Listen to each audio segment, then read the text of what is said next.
കേരളത്തിന്റെ മുഖ്യമന്ത്രിയായി ചുമതലയേക്കുന്ന ഏറ്റവും ബഹുമാന്യനായ ശ്രീ വി ഡി സതീശൻ അവറുകൾ, അദ്ദേഹത്തെ സംബന്ധിച്ചിടത്തോളം പ്രത്യേകിച്ചും തിരുവനന്തപുരത്തിന്റെ മതേതര കൂട്ടായ്മയ്ക്ക് എന്നും ഏറ്റവും കൂടുതൽ പ്രാമുഖ്യം നൽകിയ വ്യക്തിയാണ്. എല്ലാ മതങ്ങളോടും സമാന രീതിയിൽ തന്നെ സമഭാവനയോടുകൂടി ഇടപെടുന്ന ഒരു വ്യക്തി എന്നുള്ള നിലയിൽ അദ്ദേഹം ഇപ്പോൾ ചുമതല ഏൽക്കുവാൻ പോകുന്ന സമയത്ത് വലിയ ഭൂരിപക്ഷത്തോടുകൂടി കേരളത്തിലെ ജനങ്ങൾ അദ്ദേഹത്തെ തിരഞ്ഞെടുത്തിരിക്കുന്ന ഒരു സാഹചര്യത്തിൽ, അദ്ദേഹത്തിന്റെ പേര് മുഖ്യമന്ത്രിയായി പ്രഖ്യാപിക്കപ്പെട്ടിരിക്കുന്ന സാഹചര്യത്തിൽ തിരുവനന്തപുരത്തിന്റെ ആത്മീയ നേതാക്കന്മാരുടെ ഒരു സംഘം തന്നെ അദ്ദേഹത്തെ അഭിനന്ദിക്കുവാനും ആശീർവദിക്കുവാനുമായിട്ട് എത്തിയിട്ടുണ്ട്. അദ്ദേഹത്തിന്റെ പുതിയ ചുമതല നമ്മുടെ ഈ കേരളത്തിന്, ലോകത്തിലുള്ള എല്ലാ മലയാളികൾക്കും ഒരുപോലെ അഭിമാനകരമായി തീരട്ടെ എന്ന് ആശംസിക്കുന്നു, പ്രാർത്ഥിക്കുന്നു. നന്ദി, നമസ്കാരം. തീർച്ചയായും നമ്മുടെ പുതിയ നിയുക്ത മുഖ്യമന്ത്രിയായിട്ട് ചുമതലയേറ്റ നമ്മുടെ വി ഡി സതീശൻ സാറിന് എല്ലാവിധ ഭാവുകങ്ങളും ആശംസകളും നേരുകയാണ്. തീർച്ചയായിട്ടും നമ്മുടെ സംസ്ഥാനത്തിന്റെ എന്നല്ല രാജ്യത്തിന്റെ മതസൗഹാർദ്ദം ശക്തിപ്പെടുത്തുന്നതിനു വേണ്ടി നല്ല നല്ല നിരവധി പ്രസ്താവനകൾ അദ്ദേഹത്തിന്റെ ഭാഗത്ത് നിന്ന് നിരന്തരമായിട്ട് ഉണ്ടായിക്കൊണ്ടിരുന്നു. ഈ നാട്ടിലെ ജനങ്ങൾ ഈ സൗഹാർദ്ദത്തെ, പരസ്പര സ്നേഹത്തെ, ജാതിമത വ്യത്യാസങ്ങൾക്ക് അതീതമായിട്ടുള്ള പരസ്പരമുള്ള ഐക്യത്തെ എത്രത്തോളം സ്നേഹിക്കുന്നു എന്നതിന്റെ ഒരു നല്ല ഒരു ഉദാഹരണം കൂടിയാണ് നമ്മെ സംബന്ധിച്ചിടത്തോളം. നമുക്ക് ഈ അർത്ഥത്തിൽ നല്ല ഒരു മത സൗഹാർദ്ദത്തെ ശക്തമായിട്ട് പിന്തുണക്കുന്ന, അതിന് ശക്തിപ്പെടുത്താൻ വേണ്ടി അഹോരാത്രം പരിശ്രമിച്ചുകൊണ്ടിരിക്കുന്ന, അതിനുവേണ്ടി നിരന്തരമായി സംസാരിച്ചുകൊണ്ടിരിക്കുന്ന ഒരു മുഖ്യമന്ത്രിയെ നമുക്ക് ലഭിച്ചു എന്നത് നമുക്ക് ഏറെ സന്തോഷമുള്ള കാര്യമാണ്. അദ്ദേഹത്തിന് വേണ്ടി നിരന്തരമായിട്ട് നമ്മൾ പ്രാർത്ഥിച്ചുകൊണ്ടിരിക്കുന്നു. എല്ലാവിധ ആശംസകളും നേരുന്നു. നന്ദി. ആക്സിന്റെ എല്ലാവിധ ഭാവങ്ങളും പ്രാർത്ഥനകളും അർപ്പിക്കുന്നതോടൊപ്പം തന്നെ എല്ലാ മതവിഭാഗ ഭേദമന്യേ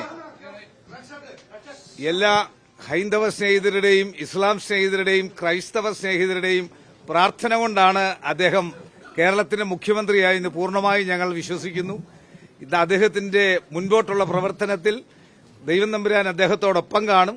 എല്ലാവരെയും ഒരുപോലെ കണ്ട് മുൻപോട്ട് പോകുന്ന അദ്ദേഹത്തിന് ആയുസ്സും ആരോഗ്യവും ദൈവകൃപയും നൽകി കേരളത്തെ, എന്റെ ദർശനത്തിൽ അദ്ദേഹം വിദേശ രാജ്യങ്ങളുമായി ബന്ധപ്പെട്ട് വിദേശ യൂണിവേഴ്സിറ്റികൾ, ഇവിടുത്തെ യുവജനങ്ങൾക്ക്, യുവതീ-യുവാക്കൾക്ക്, പഠിക്കുന്ന കുഞ്ഞുങ്ങൾക്ക് വിദേശ രാജ്യങ്ങളുമായി ബന്ധപ്പെട്ട് ഉന്നതമായ സ്ഥാനങ്ങൾ ഇവിടെ കേരളത്തിൽ കൊണ്ടുവരുവാൻ അദ്ദേഹത്തിന്റെ പ്രവർത്തനത്തിൽ കൂടെ സാധിക്കുമെന്ന് പൂർണ്ണമായി വിശ്വസിക്കുന്നു. എല്ലാ ഭാവങ്ങളും പ്രാർത്ഥനകളും നൽകുന്നു. ദൈവം അദ്ദേഹത്തെ ധാരാളമായി അനുഗ്രഹിക്കട്ടെ. എല്ലാ സഭകളുടെയും, പ്രത്യേകിച്ച് ദക്ഷിണേന്ത്യാ സഭയുടെ എല്ലാ പ്രാർത്ഥനകളും അദ്ദേഹത്തെ അറിയിക്കുന്നു. ആക്സ് എന്ന സഭാവിഭാഗ ഭേദമന്യുള്ള എല്ലാ പ്രസ്ഥാനങ്ങളുടെയും ട്രസ്റ്റിന്റെ ബഹുമാനമുള്ള ജോർജ് സെബാസ്റ്റ്യൻ അതിന്റെ സെക്രട്ടറിയാണ്.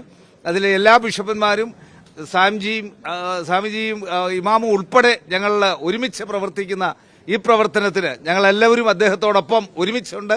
ശക്തമായി അദ്ദേഹത്തിന് മുൻപോട്ട് പോകുവാൻ എല്ലാ ഭാവങ്ങളും പ്രാർത്ഥനകളും ആശംസിക്കുന്നു, പ്രാർത്ഥിക്കുന്നു.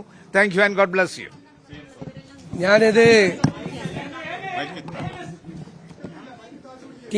ഈ മതേതര കൂട്ടായ്മ അത് തിരുവനന്തപുരത്തിന്റെ മാത്രമല്ല, കേരളത്തിന്റെ അഭിമാനമാണ്.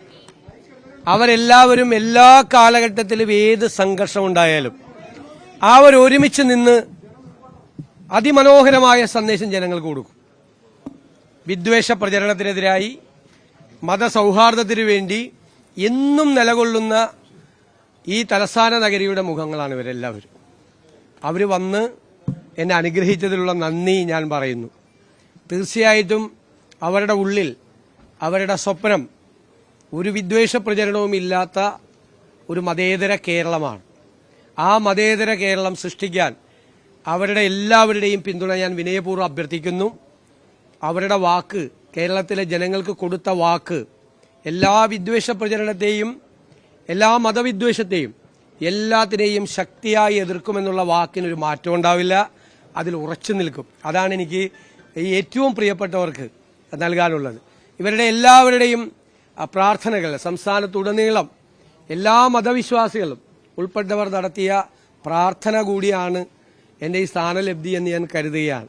ഞാൻ അതുകൊണ്ടാണ് ഇത് ചുമതല കിട്ടിയപ്പോൾ ആദ്യം നിങ്ങളെ കണ്ടപ്പോൾ പറഞ്ഞത് ഇതൊരു ദൈവ നിയോഗം കൂടിയാണ് എന്ന് പറഞ്ഞത്. അതുകൊണ്ടാണ് ഇതൊരു ഡിവൈൻ അസൈൻമെന്റായി, ദൈവനിയോഗമായി തീർച്ചയായും കൊണ്ടു നടക്കും, ഒരു സംശയമില്ല.